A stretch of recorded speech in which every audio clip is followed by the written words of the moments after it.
Hello mga mare, another video, another mini vlog. For today's video, isamahan nyo naman ako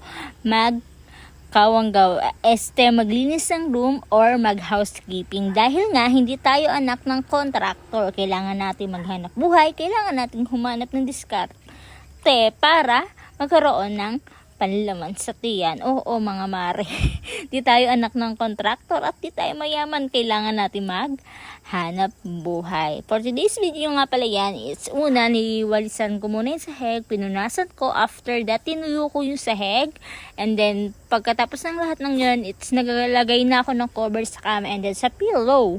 Syempre. Yan, kung gusto nyo nga pala pumunta dito o bumisita dito sa Alonavel, dito sa Danao, Panglao, Bohol, it's mag-message lang kayo for accommodation. Meron na din silang package for tour, countryside tour, island hopping, Panglao tour, and then meron din silang service paghatid sundo sa'yo sa airport. Kaya, ano pang hinihintay mo? Message lang. Follow me for more video. God bless everyone. Mwah.